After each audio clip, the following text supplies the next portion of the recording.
Hello प्यारे बच्चों, फिर से स्वागत है एक बार आपके और हमारे इस छोटे से प्यारे से चैनल काइनेटिक एकेडमी में। बेटा, अभी तक हमने वैद्युत द्विध्रुव के कारण जो है अक्षीय और निरक्षीय स्थिति पर विद्युत विभव ज्ञात किया। ठीक है, और अब हम जो है ज्ञात करेंगे व्यापक बिंदु पर, यानी कि किसी भी बिंदु पर। अभी तो हमने अक्षीय स्थिति पर, निरक्षीय स्थिति पर ज्ञात करा। ठीक, अब हम ज्ञात करेंगे क्या, व्यापक बिंदु पर, मतलब किसी भी बिंदु पर, कहीं भी। तो हमने क्या करा, देखो ये हमारा इलेक्ट्रिक डाइपोल है, प्लस क्यू ये से माइनस क्यू तक, जिसके बीच की दूरी कितनी है, पूरी दूरी कितनी हो जाएगी बेटा, ये 2L हो जाएगी। कितनी, 2L हो जाएगी। यहाँ लिखने की जरूरत नहीं है, आपको पता है सब। ये 2L डिस्टेंस है ना, 2L डिस्टेंस है। ये हमारी क्या डिस्टेंस हो गई, ये L हो गई और ये भी L हो गई। ठीक है, यहाँ से हमें थीटा कोण पर कोई बिंदु A लिया और R डिस्टेंस पर, थीटा कोण पर और R डिस्टेंस पर कोई बिंदु हमने A लिया, जिसके निर्देशांक कितने हैं, R और कोमा थीटा। यहाँ पर हमने वैद्युत विभव का मान ज्ञात करना है। क्या करना है, यहाँ पर हमने वैद्युत विभव का मान ज्ञात करना है। तो क्या लिखेंगे, वैद्युत द्विध्रुव प्लस क्यू माइनस क्यू आवेश से मिलकर बना है। ये तो आपको पता ही है, तो लिखने की जरूरत नहीं है। ठीक है, इसे थीटा कोण पर बिंदु ए पर, यानी कि वैद्युत, हम क्या लिखेंगे, वैद्युत द्विध्रुव के केंद्र या मध्य बिंदु के केंद्र O से बिंदु A, जिसके निर्देशांक क्या है, R कोमा थीटा पर वैद्युत विभव का मान ज्ञात करना है। का मान क्या करना है, ज्ञात करना है। ठीक है बेटा, अब हमने सबसे पहले क्या किया, देखो ये तो आपको पता है कि L ही रहता। हमने जो है ये यहाँ से यहाँ तक की दूरी को हमने क्या करा, यहाँ से एक लंब डाल दिया इस पर। देखो हमने दूरी कहाँ से फाइंड करनी है इसकी, प्लस क्यू आवेश से, यहाँ से और यहाँ से। कहाँ से, यहाँ से और यहीं से तो दूरी आप ज्ञात करोगे। हमने पहले भी क्या करा है, प्लस क्यू आवेश से, जहाँ प्लस क्यू आवेश रहता था और माइनस क्यू आवेश रहता था। ठीक है, माइनस क्यू आवेश से इस ए पॉइंट की दूरी ये वाली होगी, प्लस क्यू आवेश से इस पॉइंट की दूरी ए की क्या होगी, ये होगी। अब ये आर माइनस कॉस थीटा क्या है, आर प्लस कॉस थीटा क्या है, अब तुम समझोगे इसे बेटा। ठीक है, तो हम क्या लिख देंगे, ए एक्स। सबसे पहले देखते हम ए एक्स को। ए एक्स क्या, पहले इन दूरियों को समझ लो, उसके बाद तो आसान है, उसके बाद तो फार्मूला लगाना है और कुछ नहीं उसके बाद रखा हुआ। सबसे मेन क्या है, दूरी को समझना।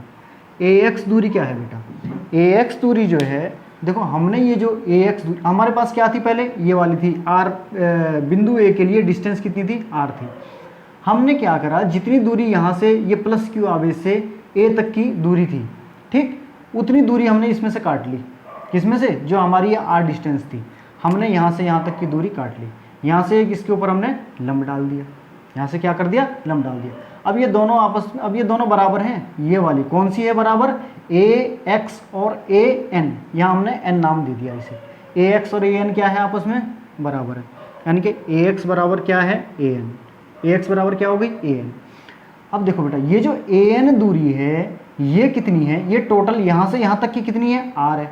और देखो ये क्या है इसका, जब हम किसी कोण का क्षैतिज घटक, ये जो हमारा कोण है इसका क्षैतिज घटक क्या होगा बेटा, ये थीटा है तो ये भी थीटा है, इसका क्षैतिज घटक क्या होगा, क्षैतिज घटक होता है कॉस थीटा।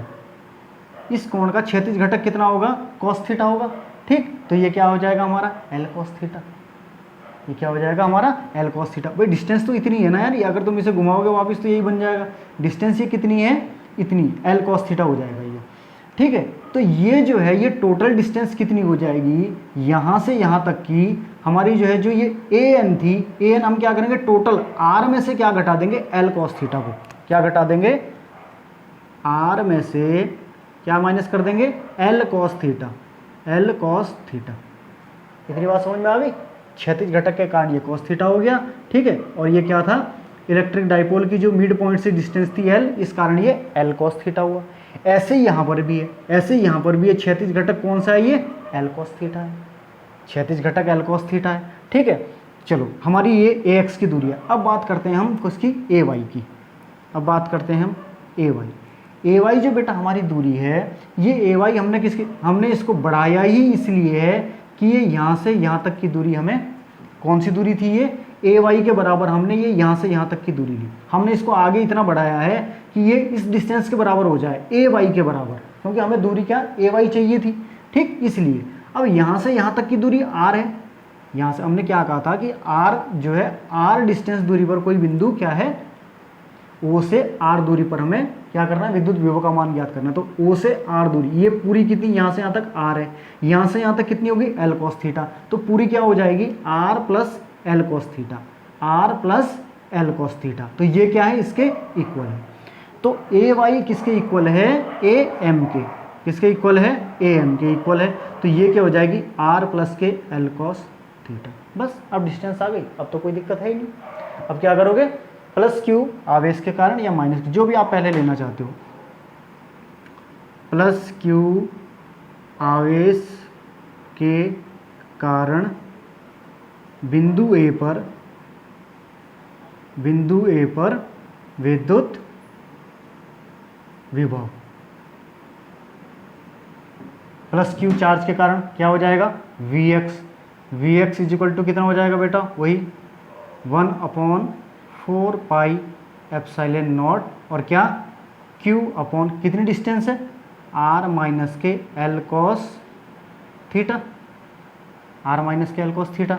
ऐसे ही क्या हो जाएगा, माइनस क्यू चार्ज के कारण, माइनस क्यू चार्ज के कारण अभी आपको अच्छी तरह से पता है कि माइनस साइन भी साथ में आएगा, ठीक। वी थोड़ा नीचे लिखो, V Y is equal to minus के 1/4 पाई एप्सिलॉन नॉट, और Q अपॉन डिस्टेंस कितनी है इसकी, R plus L cos theta, R plus L cos theta. अब क्या हो जाएगा, परिणामी विभव, क्या, परिणामी विभव, परिणामी विभव जोड़ दो बेटा, परिणामी विभव V इज इक्वल टू क्या हो जाएगा, इन दोनों को जोड़ दो, वी एक्स प्लस के वी वाई। जब हमने इन दोनों को जोड़ा, ये तो बाहर ही आ जाएगा Q upon 4 pi epsilon not, ये हमारा क्या आ गया, बाहर आ गया। अंदर क्या आएगा हमारा, देखो इन दोनों की गुणा आएगी एलसीएम, हम डायरेक्ट इन दोनों की गुणा कर देते हैं। अब तुम छोटे बच्चे नहीं हो कक्षा 10 के कि तुम्हें पता ना हो। ये क्या हो जाएगा, आर स्क्वायर माइनस के एल स्क्वायर और कॉस स्क्वायर थीटा।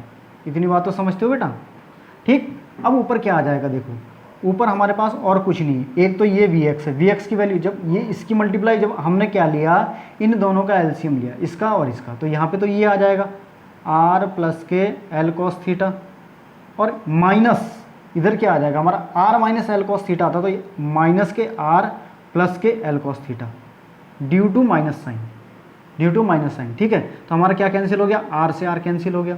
अब हमारे पास क्या आ गया, Q upon 4 pi epsilon not, ठीक, और 2L cos theta, 2L cos theta बटे, अब देखो R square minus L square, R square minus L square में क्या करेंगे, आपको बहुत अच्छी तरह पता है, एल स्क्वायर डिस्टेंस क्या होती थी, बहुत छोटी डिस्टेंस होने के कारण हम क्या कर देते थे, इसे छोड़ देते थे। तो डायरेक्ट इसे क्या कर दो, आर स्क्वायर, क्या कर दो, इसे आर स्क्वायर कर दिया हमने, ठीक है। हमने क्या कर दिया, इसे आर स्क्वायर कर दिया, ठीक है। अब आ जाओ आप 2QL, आपको अच्छी तरह पता है कि ये भी क्या होता था बेटा, V इज इक्वल टू क्या हो जाएगा, 1/4 पाई एप्सिलॉन नॉट, और 2QL क्या हो जाता था, P, यानी कि P cos theta upon R square आ गया हमारा परिणामी विभव। ये होगा हमारा किसी व्यापक बिंदु पर परिणामी विभव। एक बार मैं देख लेता हूँ ये दिख भी रहा है या नहीं दिख रहा है, क्योंकि नीचे लिख दिया, नहीं बिल्कुल साफ दिखाई दे रहा है, कोई दिक्कत नहीं है। ठीक है, ये आ गया हमारा व्यापक बिंदु पर परिणामी विभव। अच्छा, इसे चेक करते हैं जरा। चेक कैसे? चेक इसलिए करते हैं कि हम ये देखते हैं कि ये मान सही भी है या नहीं है। यार लाइन भी तो ऐसी होगी, ठीक है। चेक करते हैं अक्षीय स्थिति के लिए। अक्षीय स्थिति के लिए चेक करें। अक्षीय स्थिति में क्या होता था बेटा? Theta is equal to 0। अक्षीय स्थिति हमारी क्या होती थी? Theta is equal to 0। अब रख दो थीटा इज इक्वल टू 0। यदि हम रखते हैं तो v इज इक्वल टू क्या हो जाएगा? 1/4 पाई एप्सिलॉन नॉट, ठीक। और p कॉस क्या रख देंगे? 0। p कॉस 0 अपॉन क्या है? बटे में r स्क्वायर। तो ये मान क्या आ जाएगा बेटा? कॉस 0 का मान क्या होता है? 1 होता है। तो 1/4 पाई एप्सिलॉन नॉट इंटू क्या हो जाएगा? p upon R square. क्या? p upon R square. आप देख लेना, अक्षीय स्थिति में हमारे पास यही है। अक्षीय स्थिति में हमारे पास वैद्युत विभव का, परिणामी विभव का मान क्या है? यही है अक्षीय स्थिति में। अब बात आती है निरक्षीय स्थिति की। निरक्षीय स्थिति में तो आपको पता ही है कि वैद्युत विभव का मान कितना आया था? परिणामी विभव का मान 0 आया था। निरक्षीय स्थिति में, निरक्षीय स्थिति कहाँ होती थी? जब हम ऊपर यहाँ ऐसे करते थे ना, ठीक, तो क्या करते थे? Theta is equal to 90 degree लेते थे। रख दो भैया, theta is equal to 90 degree, तो v is equal to 1/4 pi epsilon naught और p cos 90 थीटा की जगह 90 रख देंगे, आर स्क्वायर। cos 90 का मान 0 होता है, आपको पता है। तो हमारा मान क्या आ जाएगा? जब 0 हो जाएगा, ये पूरा 0 से इसकी मल्टीप्लाई हो जाएगी, 0 हो जाएगा, तो क्या मान आ जाएगा? v is equal to 0। इसका मतलब हमारा ये जो हमारा ये सूत्र आया है, ये बिल्कुल भी सही है, 100% सही है। ठीक है, आज के लिए इतना ही काफ़ी। ठीक है बेटा, ये था हमारा लेक्चर नंबर 4 था ये हमारा। क्या था? Lecture number 4। तो हमारे पास जो है इलेक्ट्रिक पोटेंशियल में, यानी कि वैद्युत विभव में हमारे पास 4 लेक्चर अभी हो गए हैं। आपने अच्छी तरह से सीख लिया होगा। कोई भी दिक्कत हो किसी भी प्रकार की, मुझे कमेंट बॉक्स में लिख दीजिए। ठीक है, आज के लिए इतना ही काफ़ी। तब तक के लिए टेक केयर, बाय बाय।